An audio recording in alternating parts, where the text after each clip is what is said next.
Welcome students. Hi students, my self Ashutosh Shukla और आप सभी का बहुत बहुत स्वागत है हमारा प्यारा सा यूट्यूब चैनल एजुकेशनल प्रिंसिपल्स में। और फिर इस वीडियो में हम क्या बात करने वाले हैं, क्लास 9 के फर्स्ट चैप्टर को हम कंटिन्यू करेंगे।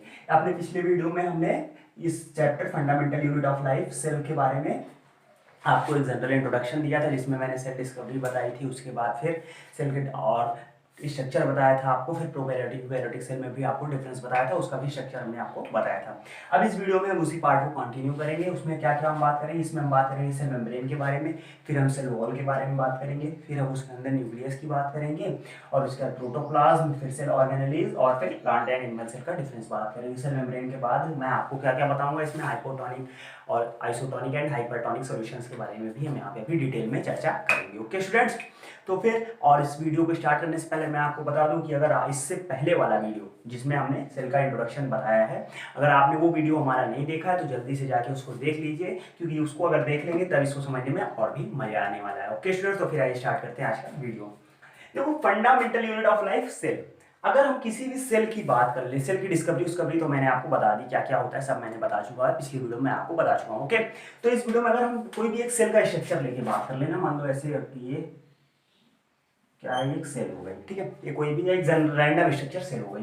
तो ये जो सेल की सबसे आउटर कवरिंग है, इसको हम पता क्या बोलते हैं, इसको बोलेंगे हम सेल मेम्ब्रेन, ठीक है, या इसको सेल मेम्ब्रेन भी बोलते हैं। सेल मेम्ब्रेन के अलावा इसको हम प्लाज्मा मेम्ब्रेन भी बोलते हैं, कोई दिक्कत नहीं, चाहे आप सेल मेम्ब्रेन बोलो चाहे प्लाज्मा मेम्ब्रेन बोलो, दोनों बातें एकदम क्लियर है, ठीक है। और देखो, फिर उसके बाद सेल के अंदर एक पार्ट होता है, इसको क्या बोलते हैं, सेंटर में होता है, इसको बोलते हैं न्यूक्लियस, ठीक है। न्यूक्लियस, न्यूक्लियस क्या होता है, nucleus is a brain of cell. Brain of cell, क्यों भाई कहाँ भाग रहे हो, ये ऐसा गिर जाता है यार, मजा नहीं आती ना। चलो कोई बात नहीं, ये क्या होता है, brain of the cell, nucleus. अब देखो, ब्रेन ऑफ द सेल मतलब सेल जैसे हमारी बॉडी में फंक्शन ब्रेन का है पूरा, उसी तरह सेल में किसका फंक्शन है पूरा, न्यूक्लियस का, ठीक है। यहाँ पे न्यूक्लियस का मैंने एक रैंडम स्ट्रक्चर बताया, रियलिटी में इसका स्ट्रक्चर कुछ दूसरा होता है, जो कि अभी हम आपको बताएंगे, ठीक है। अब देखो, न्यूक्लियस के अंदर ऐसे ऐसे ऐसे बने होते हैं, ये क्या होता है, ये होता है हमारा क्रोमैटिन थ्रेड्स बोलते हैं इसको, क्रोमैटिन थ्रेड्स, ठीक है। इसके अंदर क्या होता है, क्रोमैटिन थ्रेड्स में होता है हमारा क्रोमोसोम्स रहता है, क्रोमोसोम्स में डीएनए हिस्टोन प्रोटीन के साथ बाउंड रहता है। अब जो क्रोमोसोम्स का जैसे ये एक जनरल स्ट्रक्चर हो गया, ऐसे अगर हम देख लें, ये हो गया क्रोमोसोम का स्ट्रक्चर, ठीक है। और उसके बाद फिर इस और डीएनए का स्ट्रक्चर ऐसे होता है, रैंडम स्ट्रक्चर,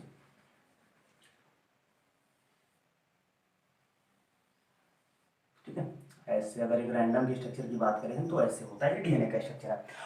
और जब अगर हमारी सेल जब डिवाइड होने लगती है ना, पहले अगर सेल जो डिवाइड होती है मियोसिस माइटोसिस की तरीके से, तो सबसे पहले हमारा न्यूक्लियस ही डिवाइड होता है। कौन डिवाइड होता है, सबसे पहले न्यूक्लियस डिवाइड होता है, और न्यूक्लियस पहले डिवाइड हो जाता है, उसके बाद फिर सेल डिवाइड होती है। तो न्यूक्लियस को जब न्यूक्लियस के डिवीजन के प्रोसेस को बोलते हैं हम कैरियोकाइनेसिस, कैरियोकाइनेसिस। ये जो कैरियोकाइनेसिस, ये जो कैरियन वर्ड है, ये न्यूक्लियस के लिए यूज होता है, काइनेसिस मतलब डिवीजन, और इसका सेल के डिवीजन को बोलते हैं हम साइटोकाइनेसिस। ये आपके सिलेबस में नहीं है, ये आप लोग क्लास 11th में जब जाएंगे तो वहां पे इसकी डिटेल पढ़ेंगे, कैरियोकाइनेसिस कैसे होता है, साइटोकाइनेसिस कैसे होता है, वो सब आप पढ़ेंगे, ठीक है। तो यहाँ पे हम इसकी चर्चा नहीं करने वाले, क्योंकि आपके सिलेबस में है ही नहीं, बस आप जानते रहिए, अपने नॉलेज के लिए रखे रहिए।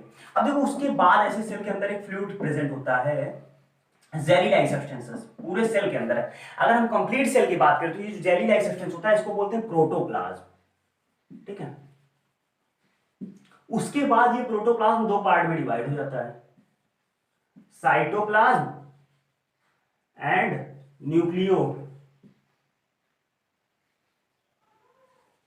न्यूक्लियोप्लाज्म।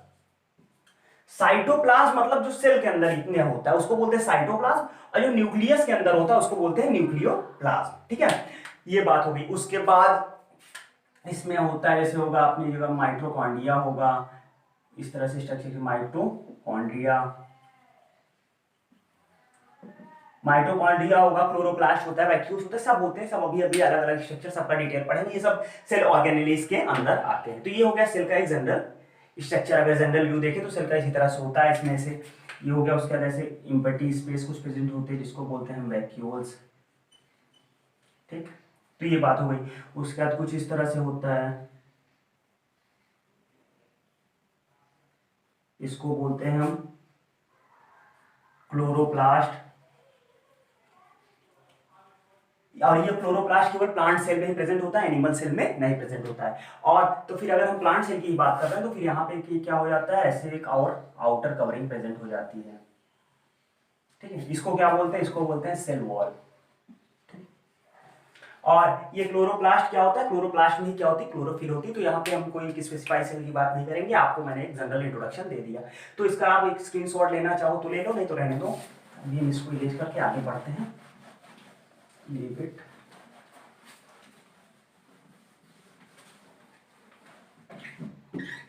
ओके, अब हम बात करेंगे सेल मेम्ब्रेन के बारे में। सबसे पहला टॉपिक हमारा है सेल मेम्ब्रेन, ठीक है, या प्लाज्मा मेम्ब्रेन। इसको हम सेल मेम्ब्रेन भी बोलते हैं या प्लाज्मा मेम्ब्रेन भी बोलते हैं। अब देखो होता क्या है, separates contents of cell from environment. जो आउटर इन्वायरमेंट होता है उससे जो सेल के अंदर के कंटेंट्स होते हैं उसको कौन प्रोटेक्ट करता है, सेपरेट करता है, हमारी प्लाज्मा मेम्ब्रेन। और इसको हम बोलते हैं selective permeable, selective permeable membrane. अब देखो भाई, ये सिलेक्टिव परमिएबल मेम्ब्रेन क्या होती है, प्लाज्मा मेम्ब्रेन जो सेल के अंदर होती है केवल कुछ ही चीजों को क्या कर देती है, अपने अंदर आने देती है, कुछ चीजों को अपने से बाहर जाने देती है, सभी चीजों को नहीं। इसीलिए इसको हम बोलते हैं सिलेक्टिव परमिएबल मेम्ब्रेन। कुछ चीजों को आने देती, कुछ चीजों को नहीं आने देती, ठीक है। और क्या होता है, इट इज लिविंग, ये लिविंग होती है, ठीक है, थिन एंड इलास्टिक। ये थिन भी होती है और इलास्टिक भी होती है। इलास्टिक मतलब इलास्टिसिटी, मतलब कि अपने शेप को मेंटेन करने की कैपेसिटी भी इसमें होती है। ये थिन होती है और इलास्टिक भी होती है। और क्या होता है इसमें, composed of lipid and protein.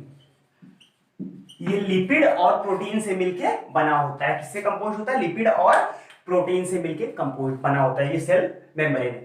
तो एक बात समझ में आ गई, क्या करता है ये, कंटेंट्स ऑफ सेल को इन्वायरमेंट से क्या करता है, सेपरेट कर देता है आउटर इन्वायरमेंट से। और इसको सेलेक्टिव परमिएबल मेम्ब्रेन बोलते हैं। क्यों मेम्ब्रेन बोलते, सेलेक्टिव परमिएबल मेम्ब्रेन बोलते हैं, क्योंकि केवल कुछ ही सेलेक्टेड चीजों को अपने से अंदर आने देती है और अपने से बाहर जाने देती है। और इट इज लिविंग, ये क्या होती है, लिविंग सेल, लिविंग होती है और थिन होती है, पतली होती है और इलास्टिक होती है। इलास्टिसिटी, इलास्टिक वर्ड आता है, एक वर्ड आता है इलास्टिसिटी, इलास्टिसिटी। ये आप लोग जब क्लास 11th में इसको पढ़ेंगे, इलास्टिसिटी भी। इलास्टिसिटी पता क्या होता है, इलास्टिसिटी एक ऐसी कैपेसिटी होती है कि आप कोई भी जो सब्सटेंस होता है वो अपने शेप को नहीं चेंज करता, अपने शेप को मेंटेन करने की जो कैपेसिटी होती है किसी सब्सटेंस में, उसी कैपेसिटी को बोलते हैं इलास्टिसिटी। तो क्या होती है, इलास्टिक होती है और composed of lipid and protein. मतलब किससे बनी होती है, लिपिड से और प्रोटीन से। लिपिड का मतलब यहाँ फैट को हम लिपिड भी बोलते हैं। ओके स्टूडेंट्स, बात क्लियर हो गई। तो इसका स्क्रीनशॉट लो, तब फिर हम आगे बढ़े अपने दूसरे टॉपिक की ओर। ओके स्टूडेंट्स, तो आप लोगों ने स्क्रीनशॉट ले लिया उसका। अब हम बात करेंगे किस पे, अब हम बात करेंगे हमारे पास तीन टर्म्स है, hypotonic solution, isotonic solutions and hypertonic solutions. तो इन टर्म्स की बात करें उससे पहले आप एक चीज समझ लीजिए, दो टर्म्स आते हैं, ऑस्मोसिस एंड डिफ्यूजन। सबसे पहले आप इन दो टर्म्स को समझ लीजिए। और ऑस्मोसिस मतलब क्या होता है, movement of molecules from low concentration to high concentration, ठीक है। और डिफ्यूजन में high concentration to low concentration, ठीक है। ये हो गया दोनों में डिफरेंस, ऑस्मोसिस और डिफ्यूजन में। ऑस्मोसिस में क्या होता है, low concentration to high concentration, और डिफ्यूजन में high concentration to low concentration. किसका मूवमेंट, मॉलिक्यूल्स का movement. The movement of molecules from the region of high concentration to low concentration is known as diffusion, and from region of low concentration to high concentration is known as osmosis. Okay, तो ये बात हो गई osmosis और diffusion के बारे में हमने बात किया, ठीक। अब देखो इसमें यही पूरा फंक्शन है, और हाइपोटोनिक और solution, isotonic solution and hypertonic solution. तो सबसे पहले हम बात करते हैं हाइपोटोनिक सॉल्यूशन के बारे में। हाइपोटोनिक सॉल्यूशन क्या होता है? अगर हमारे पास कोई सेल है, मतलब मान लो पहले हम एक बाउल बना लें, ये कोई सेल है, ठीक है। अब इस सेल को हम इस तरह मीडियम में रख दें जहां पे क्या हो, वाटर का कंसंट्रेशन ज्यादा हो, काफी ज्यादा कंसंट्रेशन हो वाटर का, किसके कंपैरिजन में? सेल के कंपैरिजन में। तो फिर क्या होगा, जो मॉलिक्यूल्स का मूवमेंट रहेगा ये क्या होगा, सेल्स के अंदर मूव कर जाएगा ना, सेल के अंदर यहां से मूव कर जाएगा, वाटर मॉलिक्यूल्स सेल के अंदर मूव कर जाएंगे, ठीक है। तो इस प्रोसेस को क्या बोलते हैं? इस प्रोसेस को बोलते हैं, इस सॉल्यूशन को बोलते हैं पूरा हाइपोटोनिक सॉल्यूशन। अब देखो किस तरह की प्रोसेस में ये ऐसा होता है। अब आप कहोगे कि सर यहाँ पे हाई कंसंट्रेशन रीजन था, फिर उसके बाद इसके अंदर लो कंसंट्रेशन रीजन था, आइस लो मूव किया, मतलब डिफ्यूजन। बात तो आपकी सही भाई, होना तो डिफ्यूजन ही चाहिए ना, होना चाहिए, लेकिन यहाँ पे डिफ्यूजन नहीं होता, यहाँ पे किस प्रोसेस के थ्रू होता है? Through osmosis. अब क्या बात है भाई, ऑस्मोसिस क्यों हो गया? क्योंकि देखो यार, यहाँ पे एक सिलेक्टिव परमेएबल मेम्ब्रेन है, और सेल के अंदर कोई भी, अगर इस सेल के अंदर जब सिलेक्टिव परमेएबल मेम्ब्रेन के थ्रू कोई चीज जाती है, कोई चीज मतलब मेनली यहाँ पे हम केवल वाटर की बात करेंगे। अगर सेल में, कोई भी सेल में सिलेक्टिव परमेएबल मेम्ब्रेन मतलब प्लाज्मा मेम्ब्रेन के थ्रू अगर वाटर का पास आउट होता है, हाई कंसंट्रेशन से लो कंसंट्रेशन या लो से हाई, तो उस प्रोसेस, किस प्रोसेस के थ्रू होता है? वहां पे केवल किसके थ्रू होता है? ऑस्मोसिस के थ्रू होता है। अगर यहाँ पे CO2 होता है या ऑक्सीजन इधर से उधर होता है तो वहां पे डिफ्यूजन होता है, लेकिन यहाँ पे वाटर का कंसंट्रेशन हो, इसीलिए वाटर का पास हो रहा है, इसीलिए किसके थ्रू होगा? ऑस्मोसिस के थ्रू। भाई मारकर यार गिरा जाता है बार बार, लगता है पढ़ाने का मन नहीं कर रहा है, लेकिन मेरा तो कर रहा रहता है, तुम्हें लोग का पढ़ने का मन नहीं कर रहा है, इसलिए मारकर गिर जाता है। तो भाई पढ़ लो तो मारकर नहीं गिरेगा, ठीक है। तो ये हो गया हाइपोटोनिक सॉल्यूशन। तो इसको लिखवाना भी जरूरी है, लिखवा दे, कहोगे हाँ सर जी लिखवा दे, नहीं तो पूरा तो नहीं लिखवाएंगे भाई, थोड़ा बहुत लिखवा देते हैं। कहां से होता है? Water molecules move into cell. किस में मूव करते हैं? सेल में मूव करते हैं।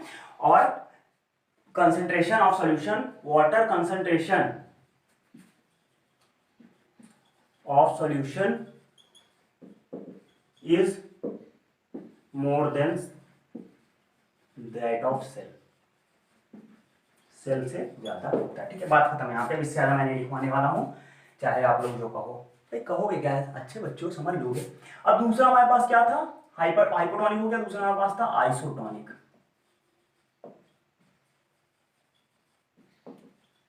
दूसरा हमारे पास था आइसोटोनिक सॉल्यूशन। यहाँ पे पीने वाला टॉनिक नहीं है, तो यहाँ पे आइसोटोनिक सॉल्यूशन है।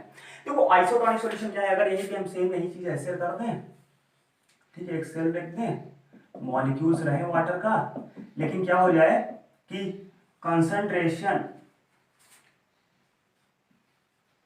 Water concentration of cell is equal to water concentration of solution.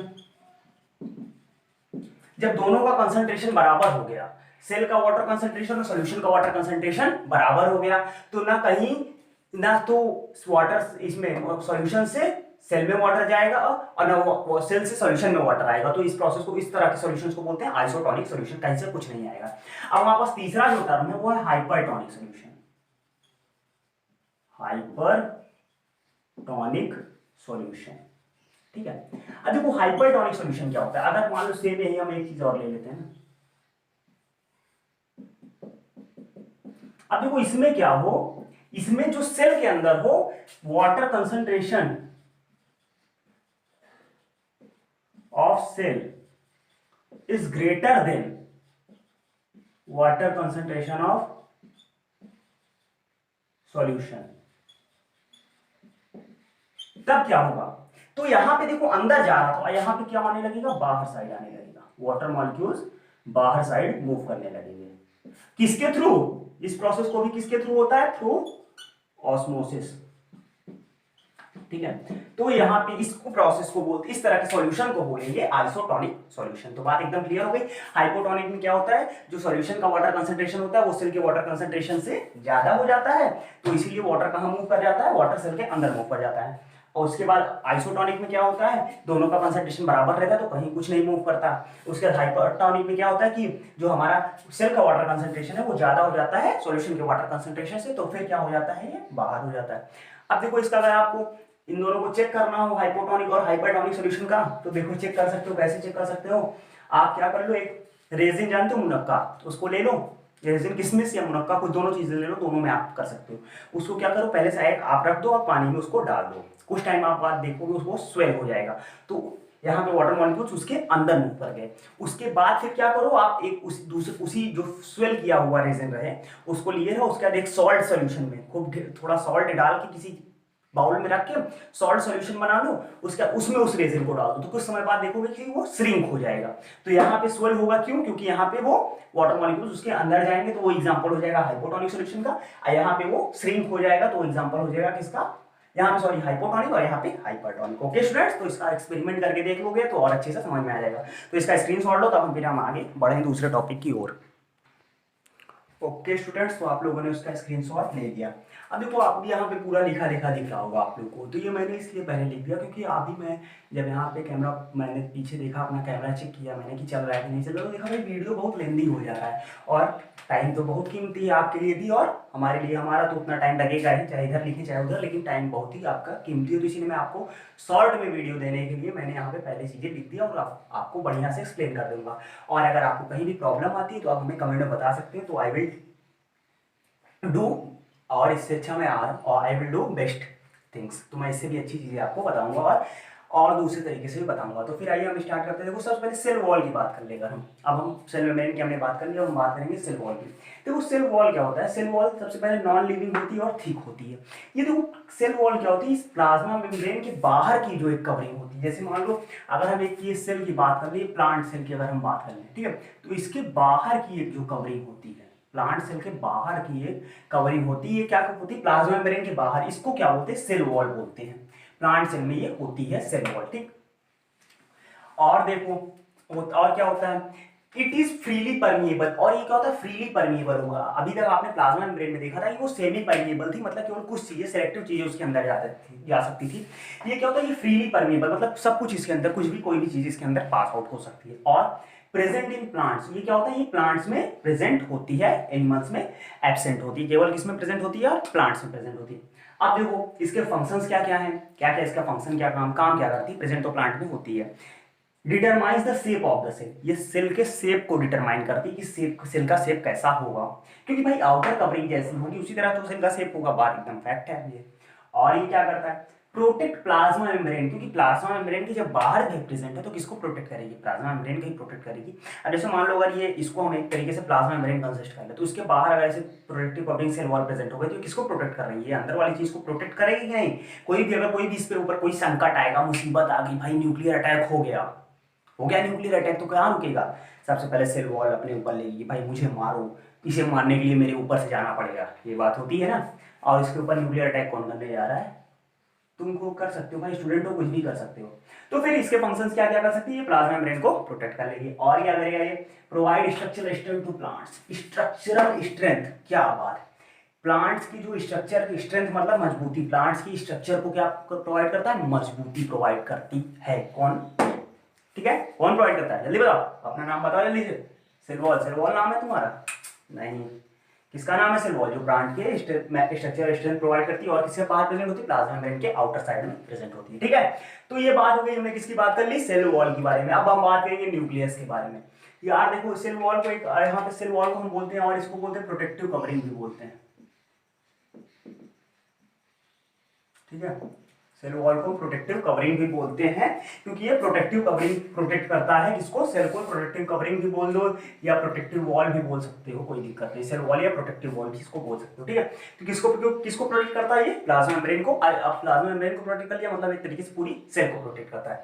उसके बाद इस न्यूक्लियस को क्या बोलते हैं हम, ब्रेन ऑफ द सेल। पूरी सेल का ब्रेन, पूरे सेल का दिमाग कौन है, न्यूक्लियस है। ब्रेन ऑफ द सेल या सेंटर ऑफ द सेल, कुछ भी बोलो, न्यूक्लियस होता है। अब न्यूक्लियस का पहले, सबसे पहले इतनी चीजें बताऊं मैं आपको कि पहले स्ट्रक्चर देख लो, स्ट्रक्चर देख लो, ज्यादा मजा आने वाला। देखो सबसे पहले ये हमारा न्यूक्लियस है, प्यारा सा छोटा सा न्यूक्लियस। इसकी आगे ये डबल लेयर की कवरिंग है। बढ़िया सा डायग्राम बन नहीं पाया, आर्टिस्ट नहीं हूं मैं, लेकिन तब भी समझने लायक बना दिया हूं, परेशान ना होना। इसके आगे क्या होता है, ये डबल लेयर कवरिंग होती है। डबल लेयर में जो सबसे आउटर लेयर होती है उसको बोलते हैं आउटर मेम्ब्रेन, उसके जो अंदर वाली लेयर होती है उसके बोलते हैं इनर मेम्ब्रेन। और ये जो बीच बीच में आप गैप देख रहे हैं इसको हम बोलते हैं न्यूक्लियर पोर। न्यूक्लियर पोर क्या करते हैं, ये जो न्यूक्लियस के अंदर के कुछ मटेरियल्स को बाहर ले आते हैं और न्यूक्लियस के बाहरी कुछ मटेरियल जो उनको जरूरत होती है उसको अंदर ले आते हैं। उसके बाद ये जो होता है, ये जो आपको ज्यादा ज्यादा दिख रहा है, ये होता है क्रोमैटिन थ्रेड्स। अब वो क्रोमैटिन थ्रेड्स में पता है क्या होता है, क्रोमैटिन थ्रेड्स में डीएनए और हिस्टोन प्रोटीन एक साथ प्रेजेंट होते हैं। क्रोमैटिन थ्रेड्स में डीएनए और हिस्टोन प्रोटीन प्रेजेंट होते हैं, और डीएनए हमारा जेनेटिक मटेरियल है। और क्या होता है इसमें, ये जो जेली लाइक सब्सटेंस है इसको क्या बोलते हैं, न्यूक्लियोप्लाज्म बोलते हैं। अब देखो यहां से देख लो, it is a dense and spherical organelle. ये घना और स्फेरिकल, स्फेरिकल यहाँ पे थोड़ा स्फेरिकल दिख रहा होगा आपको, आपकी बुक में और अच्छा स्फेरिकल दिखेगा। तो ये घना और स्फेरिकल ऑर्गेनेल्स है और कवर्ड विथ न्यूक्लियर मेम्ब्रेन। ये न्यूक्लियर मेम्ब्रेन से कवर्ड है। ये जो डबल लेयर मैंने इनर और आउटर मेम्ब्रेन बोला है, अगर आप इसको केवल एक लेबलिंग देना चाहें तो इसको हम न्यूक्लियर मेम्ब्रेन बोल सकते हैं। और क्या करता भाई, फ्लूइड इज कॉल्ड न्यूक्लियोप्लाज्म। इसके अंदर जो भरा हुआ फ्लूइड है, मैंने यहाँ पे पूरा डिटेल नहीं लिखा, मेन केवल रिमेंबरिंग पॉइंट्स लिखे हैं। आप लोग भी ऐसे ना लिखते हैं अपनी कॉपी में फ्लूइड इज कॉल्ड न्यूक्लियोप्लाज्म, तो कहोगे भाई फ्लूइड को ही न्यूक्लियोप्लाज्म बोलते हैं, कहां से पैदा हो गया ये फ्लूइड। तो fluid present inside nucleus is known as, या fluid filled inside nucleus is known as nucleoplasm, ऐसे लिखना। और membrane has two pore, membrane has pore to transfer materials. तो न्यूक्लियर मेम्ब्रेन जो इसके अंदर मेम्ब्रेन होती है, इसकी जो मेम्ब्रेन होती है उसके अंदर क्या होता है, पोर्स होते हैं। ये जो न्यूक्लियर पोर होते हैं किसके लिए पोर्स होते हैं, ताकि ट्रांसफर मटेरियल्स को ट्रांसफर कर सके। ठीक है, बात समझ में आ गई। अब देखो इसका फंक्शन क्या है, control all the metabolic activities of the cell. भाई दिमाग हो गया सेल का, तो मतलब सारी जितनी भी सेल की एक्टिविटीज होती है कौन कंट्रोल करेगा, न्यूक्लियस ही कंट्रोल करेगा। और स्टोर्स डीएनए, डीएनए को स्टोर करता है। डीएनए क्या है, हमारा जेनेटिक मटेरियल है। क्योंकि जेनेटिक मटेरियल क्यों है, क्योंकि जो मदर से फादर में, सॉरी मदर से फादर में कहा गया, क्या हो गया है मेरे को, जो भी हुआ। तो ये क्या होगा, फादर से सन में जाता है। तो क्यों, क्योंकि तभी तो उसी का स्ट्रक्चर जैसे जिस तरह से फादर के गुण भी आते हैं किसमें, सन में। जब अभी आप लोग जब हेरिडिटी पढ़ोगे, आप लोग सिलेबस में नहीं, क्लास 10th में है, तो जब उसको पढ़ोगे आप लोग genetics and heredity and variation, तो वो सब चीजें पढ़ोगे तो उसमें आप समझ में आओगे। तो यहाँ पे आप केवल अभी न्यूक्लियस पे ध्यान दो। तो न्यूक्लियस की बात समझ में आ गई, सेल वॉल की भी बात समझ में आ गई, दोनों बातें समझ में आ गई। तो इसका फटाक से स्क्रीनशॉट लो, तो फिर हम आगे बढ़े। ओके स्टूडेंट्स, तो स्क्रीनशॉट ले लो। क्या बात है, कुछ कुछ कुछ कुछ कुछ कुछ कुछ कुछ जल्दी जल्दी जल्दी जल्दी ले जाओ, जल्दी जल्दी ना फटाक से। अब देखो हम बात करेंगे किसके बारे में, अपना नया टॉपिक 1 नंबर नाम में डाल रहा हूं। अब हम बात करेंगे प्रोटोप्लाज्म के बारे में। क्या होता है प्रोटोप्लाज्म के बारे में। प्रोटोप्लाज्म क्या होता है, जेली। खाओ भाई, मजा आ गया, पानी आ जाओ कईयों के मुंह में तो इस टाइम ना, जेली का नाम सुनते ही। Jelly like substance present inside cell. Cell के अंदर एक जेली लाइक सब्सटेंस प्रेजेंट होता है, उसको क्या बोलते हैं हम, प्रोटोप्लाज्म बोलते हैं। अब भाई इसका जेली लाइक होने के भी लिए एक बहुत ही आवश्यक है कि ये जेली लाइक अगर ना हो तो, इस देखो सेल के अंदर मान लो अगर हम एक सेल की बात कर ले ना, एक ही हमारी सेल है, ठीक है। अभी मैंने आपको बताया था कि इसके अंदर यहाँ पे न्यूक्लियस होता है, फिर यहाँ पे माइटोकॉन्ड्रिया होते हैं, अलग अलग चीजें यहाँ पे सारी होती है, और इसी में होता है ये जो जेली लाइक सब्सटेंस होता है। अब देखो जेली लाइक सब्सटेंस से ही होता है। जेली से आप कभी देखो कि अगर आप कोई चीज, जैसे आप कोई पिन ले रहे हो, उसको अगर जेली आपने खाया है, जेली में उसको पिन कर दो, दबा अंदर कर दो, उसके बाद उसको से उल्टा भी कर दोगे तो वो गिरेगा नहीं, गिरेगा ना। उसी तरीके से जब यहाँ पे सेल वॉल, ये जो सेल के अंदर जब जेली लाइक सब्सटेंस हो जाता है, तो उसी के अंदर जो माइटोकॉन्ड्रिया होता है, न्यूक्लियस होता है, और सारी चीजें उसी में एकदम इम्बेडेड रहती है, घुसी हुई रहती है।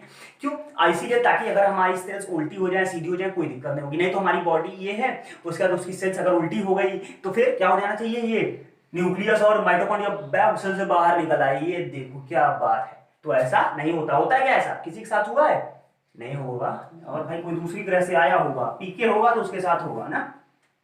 तो हम लोग तो है नहीं ना, इसी ग्रह के हो सब जो पढ़ रहे हो। हाँ, तो फिर इसीलिए ये किस तरह से होता है, जेली लाइक होता है। बात समझ में आई, बिल्कुल समझ में आ जानी चाहिए एकदम से। अब देखो इसके अंदर इसको, ये भी इसको भी हम 2 पार्ट में डिवाइड कर सकते हैं। कितने पार्ट में, 2 पार्ट्स में। एक होता है हमारा पास साइटोप्लाज्म, दूसरा बंदा हो गया हमारे पास न्यूक्लियोप्लाज्म। अब देखो साइटोप्लाज्म और क्या हो गया दूसरा बंदा हमारे पास न्यूक्लियोप्लाज्म। ये देखो जो साइटोप्लाज्म है ये दो वर्ड से मिलकर बना हुआ, एक हो गया साइटो, एक हो गया प्लाज्म। तो जो साइटो वर्ड हो गया इसका मतलब होता है सेल, और जो प्लाज्म वर्ड हो गया प्लाज्मा से बना है, इसका मतलब होता है फ्लूइड। तो जो सेल के अंदर फ्लूइड हो, और ये न्यूक्लियो जो वर्ड है ये कहां से मिल जाएगा हमारा, इससे मतलब ये न्यूक्लियस, और प्लाज्म मतलब न्यूक्लियोप्लाज्म। अब देखो जो सेल के अंदर हो, तो आप कहोगे कि यस सर जी सेल के अंदर तो प्रोटोप्लाज्म बताए थे अभी, ऐसे कैसे हो सकता है? हो सकता है, देखो जो सेल के अंदर हो न्यूक्लियस के बाहर हो उस तरह को बोलते हैं साइटोप्लाज्म, और जो न्यूक्लियस के ही अंदर हो केवल उसको बोलते हैं हम न्यूक्लियोप्लाज्म। तो हम सबसे पहले बात करेंगे इसकी साइटोप्लाज्म के बारे में। तो इसको लिख दे सकते हैं part of protoplasm that surrounds nucleus. Protoplasm का ऐसा पार्ट जो न्यूक्लियस को सराउंड किया हो, और इसके अंदर क्या होता है cell organelles present in it. इसके अंदर क्या प्रेजेंट होते हैं, सेल के सेल ऑर्गेनेलीज जो है वो इसके अंदर प्रेजेंट हो, इसको हम क्या बोलते हैं, ये हो गया साइटोप्लाज्म। और हमारा दूसरा जो होता है उसको बोलते हैं न्यूक्लियोप्लाज्म। तो पार्ट ऑफ प्रोटोप्लाज्म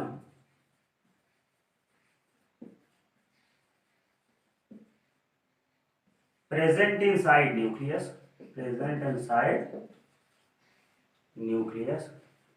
क्या बात है।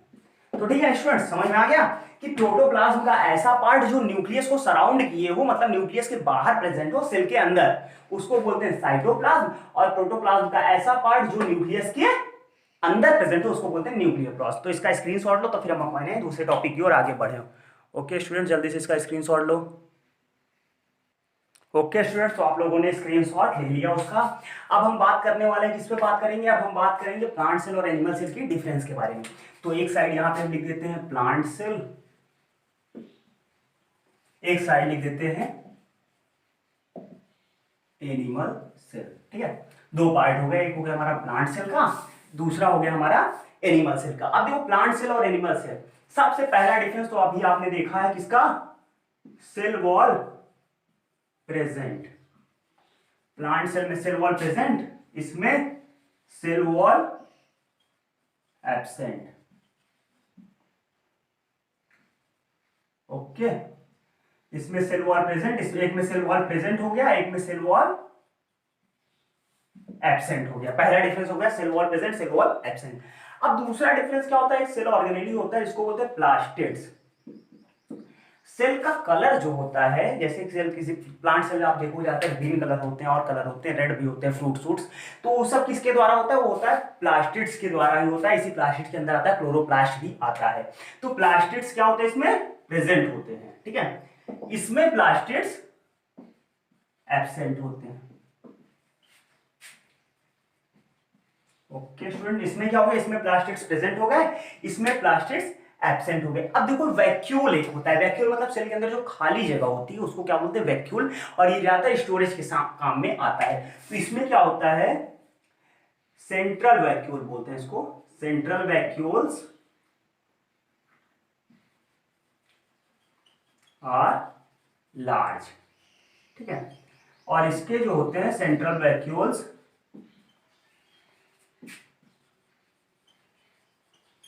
स्मॉल। अब देखो जब सेंट्रल वैक्यूल लार्ज हो गया, तो वैक्यूल मतलब एक खाली जगह, जैसे मान लो अगर हम ये एक प्लांट सेल की यहाँ बात कर ले, इससे वॉल भी हो गई इसकी साइड ना।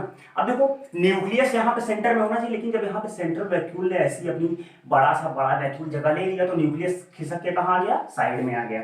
और यहाँ पे जब यही सेल की बात कर ले, तो वैक्यूल छोटे जैसे ऐसे छोटे से इसी कोने में दुख के पड़े हैं, तो न्यूक्लियस कहाँ रहेगा, सेंटर में ही रहेगा। तो सेम यहाँ पे दूसरा फंक्शन क्या हो जाता है इसका, चौथा, न्यूक्लियस प्रेजेंट एट। अब यहां पे साइड के लिए एक साइंटिफिक टर्म होता है जिसको बोलते हैं पेरिफ्री। तो न्यूक्लियस कहां प्रेजेंट होता है, present at periphery. Nucleus present होता है पेरीफेरी पे, पेरिफ्री। और यहां पे चौथा, nucleus present at centre, nucleus centre में प्रेजेंट होता है। ओके स्टूडेंट्स, तो जल्दी से स्क्रीनशॉट ले लो, ये प्लांट सेल और एनिमल सेल के बीच में कुछ जरूरी डिफरेंसेस हो गए। ओके, तो फिर स्क्रीनशॉट ले लिया आप लोगों ने इसका। अब हम बात करने वाले हैं कुछ लास्ट टॉपिक अपना सेल ऑर्गेनेलीज। देखो सेल ऑर्गेनेलीज का पूरा डिटेल हम आपको इस वीडियो में नहीं देंगे। इस वीडियो में आपको बस सेल ऑर्गेनेलीज का एक जनरल इंट्रोडक्शन बता देता हूँ कि सेल ऑर्गेनेलीज क्या होते हैं, कैसे होते हैं, उस कौन कौन से होते हैं। उसके बाद फिर हम अपने नेक्स्ट वीडियो में आपको पूरे सेल ऑर्गेनेलीज के बारे में एक एक बताएंगे। ठीक है, अब देखो सेल ऑर्गेनेलीज,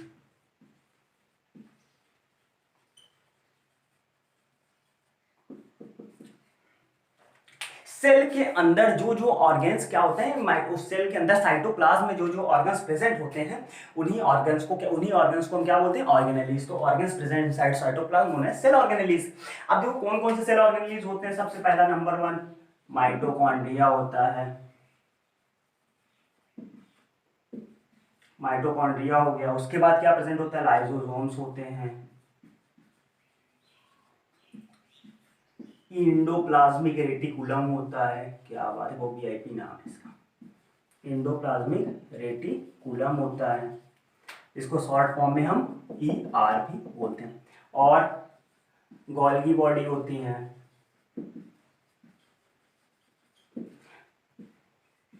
प्लास्टिड्स होते हैं, प्लास्टिड हटाओ, क्लोरोप्लास्ट लिख देते हैं ना, क्लोरोप्लास्ट होते हैं, वैक्यूल्स होते हैं।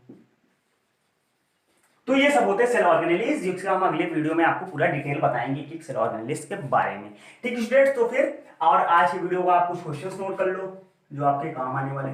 सबसे पहला क्वेश्चन,